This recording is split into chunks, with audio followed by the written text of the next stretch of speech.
Hi விவாஸ், நான் தான் உங்கள் ஸ்ரீகிருஷ்ணன் சத்யான்பா. இந்த வீடியோவில் மெட்ராஸ் மேட்னி இந்த படத்தோட திரைமுகம் தான் பார்க்க போகிறோம். இந்த படத்தோட கதைகள்னு கேட்டிங்கன்னா, ஒரு ஹோமில் இருக்கக்கூடிய சத்யராஜ், நீங்கள் ஒரு பசங்களோட வாழ்க்கையை திரைப்படமாக எடுத்தால் எப்படி இருக்குன்னு சொல்லி கேட்குறாங்க. அதுக்கு எங்கெங்கேயே தேடி பார்த்து ஆட்டோ டிரைவரான கண்ணனோட வாழ்க்கையை எடுத்து பார்க்குறாங்க.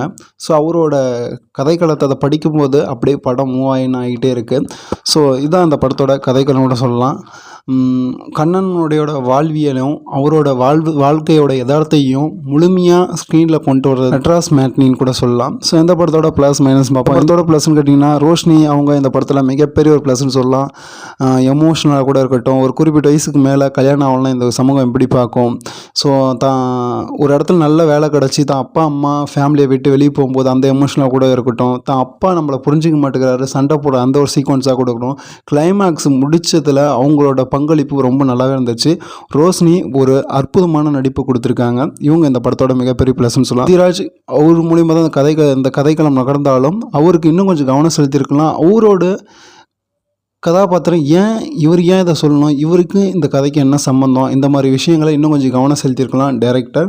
ஸோ காளி வெங்கட் ஒரு யதார்த்தமான நடிகனாக இருக்கிறத விட உணர்வுபூர்வமான ஒரு நடிப்பையும் கதாபாத்திரமாகவும் வாழ்ந்து இந்த படத்தில் நமக்கு தெரியவார். ஸோ அந்தளவுக்கு காளி வெங்கட்டோட நடிப்பு ரொம்ப சூப்பராகவும் அருமையாகவும் இருந்துச்சு. பேக்ரவுண்ட் ஸ்கோரிங் இந்த படத்தோட மிகப்பெரிய பாசிட்டிவ். காமெடி அங்கங்கே கொஞ்சம் கவனம் செலுத்தியிருக்கலாம். காமெடி அங்கங்கே ஒர்க் பண்ணியிருக்காங்க, ஆனால் பெருசாக ஒர்க் பண்ண மாதிரி தெரியல. இயக்குனர் கதையிலிருந்து திரைக்கதைக்கு மாற்றிய விதம் கொஞ்சம் மிஸ் ஆகிடுச்சோ. கமர்ஷியல் ரீதியாக படம் கை கொடுக்கலான்னு நான் நினைக்கிறேன். ஒரு ஃப்ளாட்டாக நான் இதாப்பா பண்ண போகிறேன், இப்படி தானே கொண்டு போகிறேன், ஒரே ராவாக போயிட்டார்.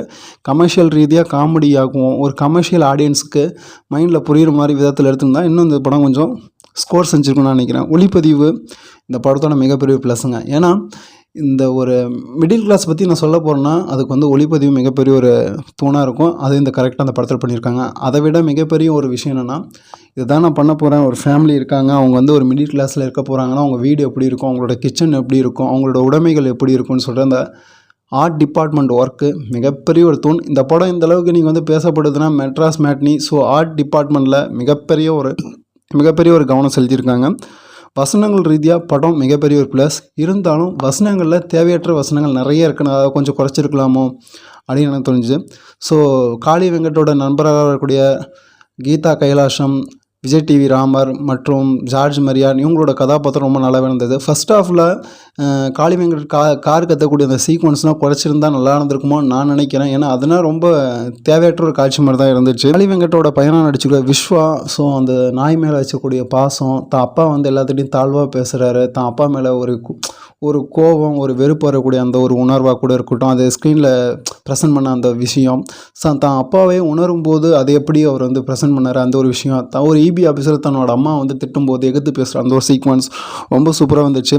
காளி வெங்கட்டோட மனைவியாக நடிச்சிருக்கக்கூடிய அவங்க ஒரு மிடில் கிளாஸில் நான் தான் படிக்கலை, என் பொண்ணாச்சும் படிக்கட்டும், ஸோ அந்த ஒரு விஷயமா கூட இருக்கட்டும், எல்லோரும் நைட் ஒன்றா தான் உட்காந்து சாப்பிட்ணும், அந்த ஒரு அது கூட இருக்கட்டும், நம்மள்ட்ட எதுவுமே இல்லைனாலும் நம்ம சந்தோஷமாக இருக்கணும், அந்த ஒரு விஷயம் எல்லா ஆதங்கத்தையும் தான் மனசுக்குள்ளே வச்சுட்டு தான் குடும்பத்துக்காக வாழும் ஒரு மிடில் கிளாஸில் இருக்கக்கூடிய அம்மா எப்படி இருப்பாங்க ஸோ அப்படின்னு ஒரு ப்ரெசென்ட் பண்ண விதம் ரொம்ப நல்லா இருந்துச்சு. இதுவரையும் தமிழ் சினிமாவில் இந்த ஒரு ரோல் இந்தளவுக்கு மெனக்கிட்டுருப்பாங்களா அப்படின்னு எனக்கு தெரில. ஆனால் ரொம்ப சூப்பராக மெனக்கிட்டுருக்காங்க. ஃபஸ்ட் ஹாஃபில் வரக்கூடிய சில காட்சிகளை குறைச்சிருக்கலாம். செகண்ட் ஹாஃபில் வரக்கூடிய காமெடிகளை இன்னும் கொஞ்சம் கவனம் செலுத்தியிருந்தால் இந்த படம் இன்னும் பெட்டராக வந்திருக்கும். கமர்ஷியல் ரீதியாக கவனம் செலுத்தாமல் ஃப்ளாட்டாக போயிட்டாங்க இந்த வீக்ஸில் ஸோ இந்த படம் மெட்ராஸ் மேட்னி ஒரு ஃபீல் குட் மூவியாக இருக்கும், குடும்பத்தோடு உட்காந்து பார்க்கலாம். ஸோ கிளைமேக்ஸ் முடித்த விதம் ரொம்ப அருமையாக இருந்துச்சு. ஸோ இந்த படத்துக்கு நான் கொடுக்குற ரேட்டிங் 5க்கு 4.5. அந்தளவுக்கு ஒரு அற்புதமான ஒரு படம். டெக்னீஷியனாகவும் சரி, ஆக்டர்ஸாகவும் சரி மிகப்பெரிய படம். ஆனால் இயக்குனர் எடுத்த விதத்தில் கொஞ்சம் கவனம் செலுத்தியிருந்தால் இன்னும் கொஞ்சம் நல்லா வந்திருக்கும்னு நான் நினைக்கிறேன்.